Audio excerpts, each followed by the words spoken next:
You're listening to The South Stands, a Buckeye football podcast by Ohio State fans for Ohio State fans on Apple Podcasts, YouTube, Spotify, and SoundCloud.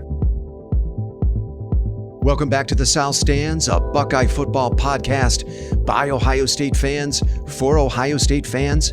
From the West Coast, I'm your host, Zach Moore. Today is Sunday, September 30th, 2023. We are now 2 weeks removed from the Ohio State spring game, and the 2023 NFL Draft has just concluded. 6 Buckeyes came off the board. In the first round, quarterback C.J. Stroud was taken number 2 overall by the Houston Texans. That makes Stroud the highest drafted quarterback in Ohio State history. Left tackle Paris Johnson Jr. was taken 6th overall by the Arizona Cardinals. Receiver Jackson Smith-Njigba was taken 20th by the Seattle Seahawks. Defensive end Zach Harrison was taken in the 3rd round, number 75 overall by the Atlanta Falcons. Right tackle DeJuan Jones. Now, he didn't go until the 4th round, pick number 111 to the Cleveland Browns. That was a bit of a surprise. Luke Whippler, also a bit of a surprise. He didn't go to the 6th round, pick number 190, also to the Browns. Man, Jones and Whippler falling that far. Again, a bit of a surprise. Whippler especially. Seems like they both would have been better served staying in Columbus for another season, making another run at a national title. I know Justin Fry would have loved that. I certainly would have loved that. The other interesting development, for the second straight year, only one Buckeye defensive player drafted. That was Zach Harrison. Last year, it was Tyreek Smith. Ronnie Hickman, Tanner McAllister, and Cam Brown all went undrafted this year. And maybe that explains why the back end of the Ohio State defense was so dreadful when it mattered last season. Now, Hickman, McAllister, and Brown will all look to sign on somewhere as undrafted free agents. So, look, if you're a fan like me and you absorb a lot of content from all the various Ohio State news outlets, then you know there is a lot of analysis out there right now about what happened during the spring for the Buckeyes. A lot of opinions, a lot of news, not all of it particularly newsworthy. So what I've tried to do is distill all of that analysis down to what I see as 4 key areas coming out of the spring that will determine whether Ohio State competes for a national championship in 2023. Those areas are quarterback, offensive line, specifically the tackles, defense, specifically the safeties, and finally the health of the roster and mitigating devastating injuries. Those are the 4 make or break areas for the 2023 Buckeyes. And I think if any one of them breaks the wrong way for Ohio State, it can completely derail their title hopes. On the other hand, if the coaching staff can effectively manage them, then watch out. This could be a really fun, memorable season. And right now, that's where my money is. I expect the Ohio State coaching staff to manage all of these areas well. But let's start with quarterback. And that's the first area I want to look at. That is, as they say, the most important position on the field. Now, of the 4 areas I just mentioned, this is the one that least concerns me. It's far more an area of intrigue for me than concern. And I say that in part because I have the utmost faith in Ryan Day as a developer of quarterback talent. That is his elite trait as a head coach. And his track record in this area speaks for itself. 3 straight first-year starters to New York as Heisman finalists. And all 3 of those players, Dwayne Haskins, Justin Fields, and C.J. Stroud, went on to be first-round draft picks. Now, I also really trust the skill talent around the quarterback this year. And whether it's junior Kyle McCord or sophomore Devin Brown, they're going to be thrown to the best receiver group in the country, led by Marvin Harrison Jr. and Emeka Egbuka. They're also going to have a very deep room of running backs to work with. A healthy Travion Henderson and Mayan Williams are about as good a duo at running back as you're going to find in the country. And then you have Dallin Hayden and Chip Trainum, who both played very well when their numbers were called last season. And Trainum, for what it's worth, had a nice spring game, 110 yards on 8 carries and a touchdown. You also have a healthy Evan Pryor as another back in that room to get excited about. Now, assuming none of those kids transfers out before the fall, that will be one of the deepest running back rooms in the country. There's no doubt about it. Now, it was disappointing we didn't get to make a side-by-side comparison of McCord and Brown in the spring game because of the injury to a finger on Brown's throwing hand. Now, Brown is going to be just fine. He'll be ready for fall camp, but he had to sit out the spring game. Now, I thought as a result of that injury, Kyle McCord had a chance to really get a stranglehold on the starting job, really slam the door. on the competition with an impressive performance in the spring game. But I thought McCord was just fine. Now, he wasn't bad. He was fine. 18 of 34, 184 yards, and a touchdown pass. Now, it's worth mentioning in McCord's defense, he was without Emeka Egbuka, Julian Fleming, Travion Henderson, and Cade Stover, who all sat the spring game out recovering from injuries. Marvin Harrison Jr. only played a couple of series in that game before he was, sent to the bench. And as we know, the offensive line is still in a state of flux. Still, I was hoping to see a little more from McCord than we did. And I think he left the door ajar for Devin Brown to make a real run at the starting job in the fall. Now, you put a gun to my head. I think McCord probably wins the job, but I'm not going to count out Brown at this stage. Now, whether it's McCord or Brown, I think it's realistic to expect a drop-off in the play at quarterback this season because C.J. Stroud, look, he was so good, so special the last two seasons. Right? Players like Stroud don't grow on trees, and his greatness was validated on Thursday night when the Texans made him the number 2 pick in the draft. But I still think Ryan Day has two really good options in McCord and Brown to work with this fall. I'm really not worried about it. And I expect the winner of this competition to be highly productive, among the best quarterbacks in the country this season. I would not be surprised if one of them ends up in New York as a Heisman finalist. I mean, that's what we've come to expect under Ryan Day with first-year starting quarterbacks. So, suffice to say, I'm pretty bullish on the quarterback situation with McCord and Brown, even in the face of losing such a special talent in C.J. Stroud to the NFL draft.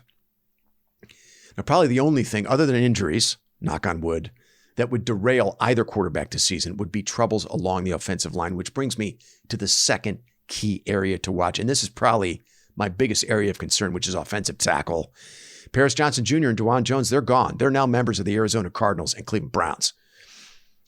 And many of the experts are going to tell you what we're seeing now along the offensive line and at tackle are the chickens coming home to roost from the end of the Greg Stroud era at Ohio State. Stud just did not do his job on the recruiting trails the last couple of seasons in Columbus. And consequently, there is nobody the caliber of Johnson or Jones next in line to replace them at left and right tackle. So that's a major concern. Now, it looks like Josh Fryer, who was their sixth man on the O-line in 2022, is in line to start at left tackle. Fryer was a 3-star prospect out of Indiana, the number 510 player in the 2020 class. And while he has become a good, solid player at Ohio State, Fryer is going to be several notches below Paris Johnson Jr. as a tackle. And there's good reason to expect a pretty big drop-off at that position in 2023. And coming out of the spring, look, there are still major questions at right tackle. Junior Zen Mikulski and sophomore Tegra Shabola are battling for that job. Mikulski was a 4-star player out of Indiana, the number 306 player in the 2021 class, according to 24/7 Sports. Shabola, who, by the way, many believe is much better suited to play guard than tackle, was a 4-star player out of Westchester, Ohio, the number 104 player in the 2022 class.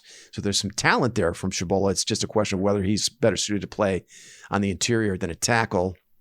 So major questions there. I don't think Ohio State feels great about either player, Mikulski or Shabola. And as of today, the spring transfer portal closes. And as I record this podcast, Ohio State has not yet received any offensive tackle commitments from the portal. Now, that may change by the end of the day. I hope it does. But, I'm not even sure there are any starter caliber players available in the portal anyway. Now, there is some good news along the offensive line. I mean, the interior, Donovan Jackson, Matthew Jones at guard, and sophomore Carson Hinsman at center. Those three players should be pretty good. The interior of the offensive line should be a strength. But it looks like Justin Fry is going to have to pull a couple rabbits out of his hat at tackle this season. And depth across the offensive line could also be a concern. Guard Ben Chrisman was a bit of a surprise entering the transfer portal this week. So, look, man, I don't know what to say. Offensive line is the last area Ohio State wants to be deficient heading into Ann Arbor against Michigan. And that is a game, we've learned the last two seasons that Ohio State cannot win with its quarterback and receivers alone, right? C.J. Stroud and the Ohio State receivers put up big numbers in each of the last two Michigan games. Stroud was well over 350 yards in both of those games. Ohio State had multiple receivers with over 100 yards receiving in both of those games. And it was not nearly enough. You've got to be able to run the ball. You've got to be able to control the line of scrimmage. You've got to be able to protect the quarterback against Michigan. This is a major concern in that matchup. And, look, it's not ideal against the likes of Notre Dame, Wisconsin, or Penn State either. Ohio State gets 2 of those games, Notre Dame and Wisconsin on the road. Suffice to say, Justin Fry has his work cut out for him before September. And I think this is going to have to be one of his best coaching jobs to get that offensive line ready in time for the opener against Indiana. All right, let's turn our attention to the Ohio State defense, my third area to watch this offseason. Now, look, I've been as critical of Jim Knowles as any fan. I still have major doubts that he's the savior at defensive coordinator we all thought he would be. The breakdowns of his defense in high leverage moments in Ohio State's biggest games last season were as bad as anything we saw from Greg Schiano's defense in 2018 or the Kerry Combs-Matt Barnes disaster in 2021. I mean, that's as bad as we thought it would get defensively for Ohio State, and yet it was worse under Jim Knowles in certain areas. Many of those breakdowns last season were avoidable with better situational awareness and less hubris from Jim Knowles, who, by the way, was the country's highest paid defensive coordinator last season. And it was Knowles' failure in key moments against Michigan and Georgia that cost Ohio State a Big Ten championship and a national championship in 2022. Nobody will ever convince me otherwise, and I will die on that hill. So naturally, the defense, another area of concern for me going into the summer. Now, having said all that, I think the talent on Knowles' defense just might be too big for him to fail in 2023. I think Ohio State is going to be as good as any team in the front seven this year. I think both the floor and ceiling of the defensive line are going to both be up a level in 2022 with JT Tuimoloau, Jack Sawyer, and a healthy Mike Hall. By the way, keep your eye on Caden Curry. I'm expecting something between, very good and elite from the defensive line. And I'm reluctant to just assume it's going to be elite because it's been a while since we've seen elite from an Ohio State defensive line. Personally, I think we've got to go all the way back to 2017. And that was with Nick Bosa, Sam Hubbard, and Tyquan Lewis that season. And that line could simply take over games. We saw him do it against Penn State that season. We saw him do it in the Cotton Bowl against USC. Now, I know some fans are saying, well, you're overlooking the 2019 defensive line, which is pretty special. But look, that had a singular talent in Chase Young, who was truly great. But the rest of that unit was just solid. They weren't that good and certainly not great end to end like 2017. So having said all that, though, I expect elevated play from the defensive line from Ohio State. I think that unit is going to be good enough for Ohio State to win a national championship in 2023. That is my expectation. And they might even be a very special unit that we'll talk about for years to come. I also love what the Buckeyes return at linebacker in Tommy Eichenberg and Steel Chambers. Look, anytime you can get a consensus second-team All-American to come back and play middle linebacker for you, that's a huge win. Steel Chambers, a very solid, steady performer for Ohio State at the will linebacker spot. It's good to have him back as well. But I expect C.J. Hicks to force a timeshare with Steel Chambers at the will. And there's some playmaking upside at that position now with C.J. Hicks. I think he's going to elevate the playmaking at linebacker. So I'm really bullish on the Ohio State linebackers this season. And by all accounts, Denzel Burke and Jordan Hancock at corner are completely healthy and both had great springs. The addition of Ole Miss transfer Davison Igbinosun at corner has also elevated the play in that room. I think this might be the first season since 2019 that the cornerbacks will be a strength of the Ohio State defense, which is exciting. I'm really looking forward to watching that group play. Now, the only position group that concerns me is safety, which is a very important position in this safety-driven defense.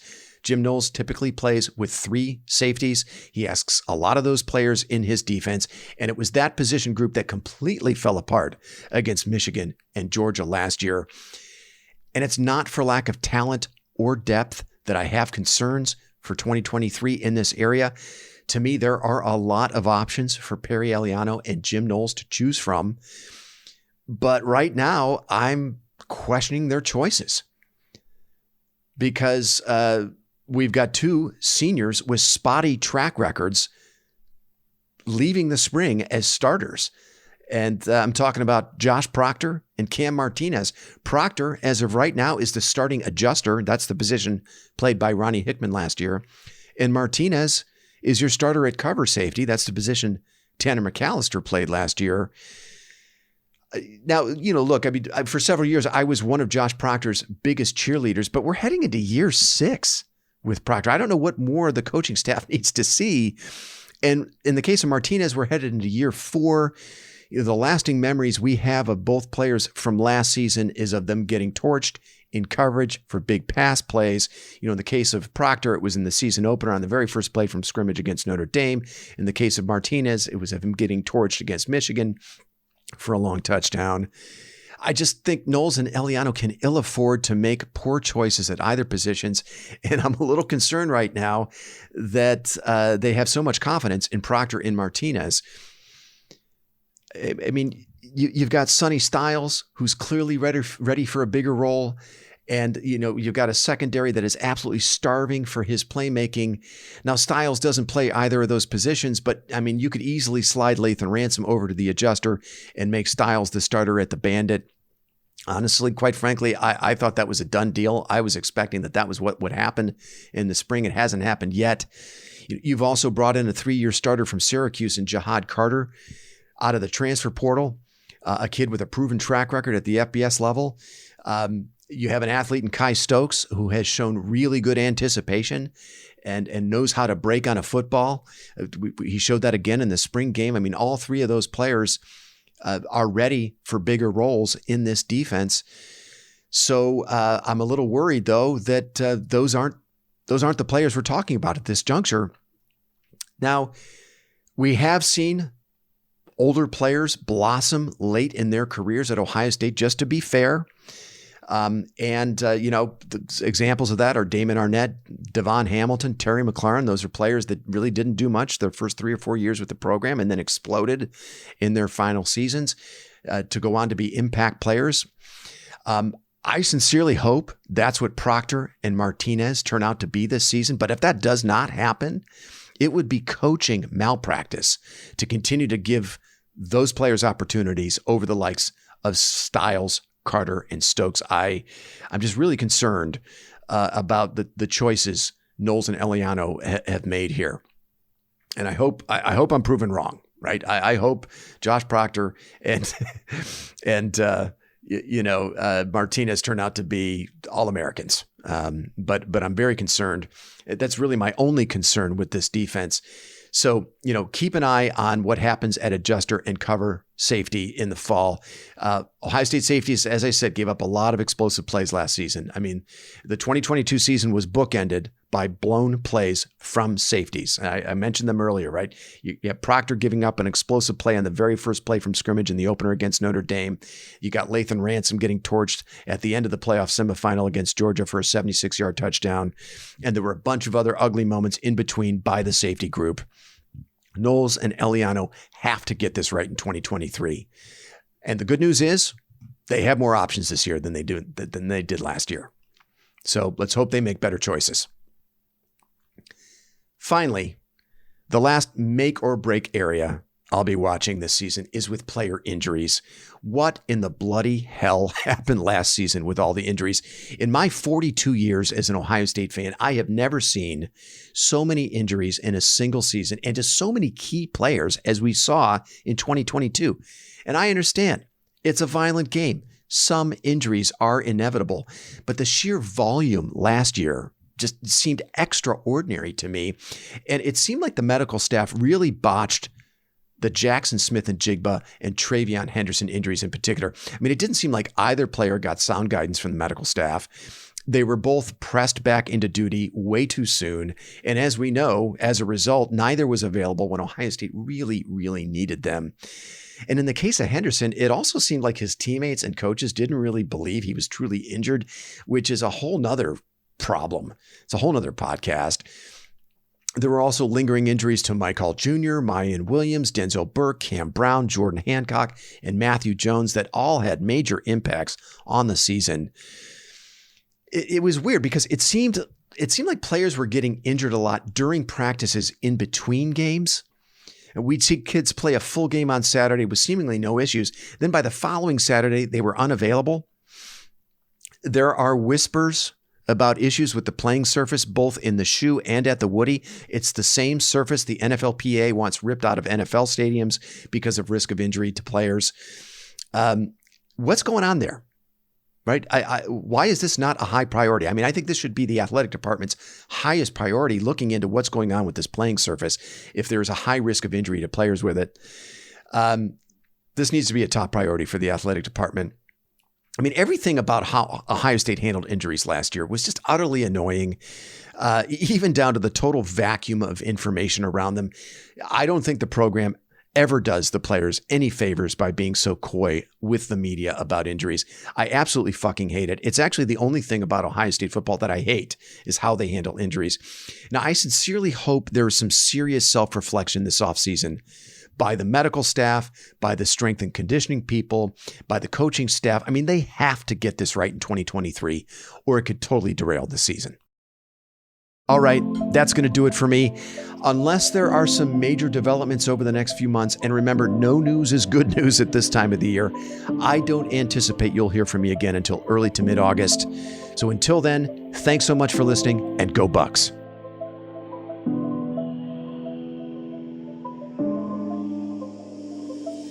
You've been listening to the South Stands, a Buckeye football podcast. You can follow us on Twitter, Instagram, and Facebook, and visit our website at southstandsosu.com.